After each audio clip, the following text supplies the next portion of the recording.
कांग्रेस नेता अभिषेक मनु संघवी ने वित्त मंत्री पर लगे आरोपों को लेकर प्रेस वार्ता की। इस दौरान कांग्रेस नेता ने कहा कि एफआईआर को दर्ज करने की एक प्रक्रिया है, तो वहीं जांच होती है और जांच के बाद एफआईआर दर्ज की जाती है।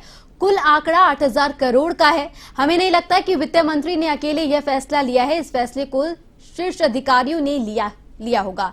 इलेक्टोरल बॉन्ड मामले में चौथा पहलू एफआईआर दर्ज होने का है।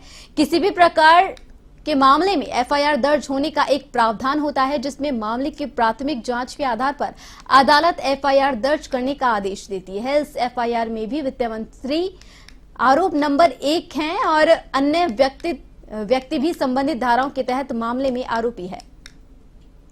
तो वहीं हम आशा करते हैं कि न्यायिक प्रक्रिया से इस भ्रष्टाचार में लिप्त लोगों को समन किया जाएगा, उन्हें स्टेटमेंट रिकॉर्ड किए जाएंगे और उसी आधार पर उन्हें गिरफ्तार किया जाएगा।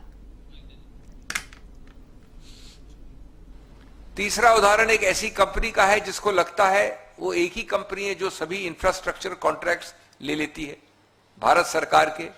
जम्मू कश्मीर से लेकर दक्षिण तक जो बड़े बड़े कॉन्ट्रैक्ट्स होते हैं वो वही लेती है। इसने लगभग 1000 करोड़ या 900 करोड़ का आंकड़ा एक कंपनी का इलेक्टोरल बॉन्ड्स खरीदे हैं। कई कार्रवाई हो रही हैं, हुई, चली, रुक गई, थम गई।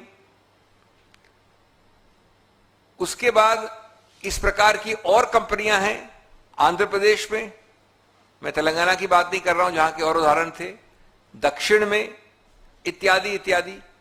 और कई तो ऐसे उदाहरण हैं, ये सब आपको हम एक लिखित रूप में देंगे, छपा हुआ है, आप ही लोगों ने छापा है। एक ऐसे ग्रुप की है जिसका पूरा का पूरा पेड अप कैपिटल, पूरा का पूरा पूंजी, पूरा का पूरा जो उसकी क्षमता है वो एक आंशिक रूप से 100 करोड़ की भी नहीं होगी। उन्होंने 500-500 करोड़ के इलेक्टोरल बॉन्ड्स खरीदे हैं। ये इसका तीसरा पहलू है। उच्चतम न्यायालय का एक्सट्रैक्ट्स के बाद ये उसका तीसरा पहलू है। अब चौथा पहलू जो एफआईआर की बात है, ये याद रहे, इसके सबसे महत्वपूर्ण मुद्दा ये है कि ये एफआईआर ऐसा नहीं है कि मैं रास्ते चलते उठा के एफआईआर डायल कर दी, ये पुलिस अफसर बैठे इनको मैंने दे दी उठा के एफआईआर, और किसी प्रदेश में पुलिस अफसर ने वो एफआईआर शुरू कर दी। जी नहीं, एक प्रावधान होता है, मैं तकनीकी नहीं होना चाहता, उस प्रावधान के अंतर्गत एक फिल्टर होता है, एक जांच होती है प्राथमिक रूप से। भारी इस्तेमाल हुआ इस तीसरे रास्ते में, यानी कि हफ्ता वसूली रास्ते में, पोस्ट रेड रास्ते में। और चौथा रास्ता था फर्जी कंपनी। आज भी नहीं पता चल पाया है इन फर्जी कंपनियों का असली मालिक कौन है। हम अनुमान लगा सकते हैं क्योंकि हमारे देश में शेल कंपनियों के कई उस्ताद हैं, तो हो सकता है, वास्तविक है कि ये शेल कंपनी भी उन्हीं के होंगे।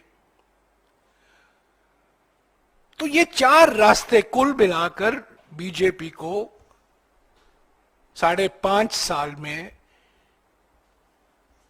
6,000 करोड़ रुपए से भी ज्यादा चंदा वो इकट्ठा कर पाए। चंदा दो, धंधा लो, प्रीपेड, ठेका लो, रिश्वत दो, पोस्टपेड, हफ्ता वसूली, पोस्ट रेड, और चौथा फर्जी कंपनी। तो ये है बैकग्राउंड, ये है पृष्ठभूमि इस एफआईआर का।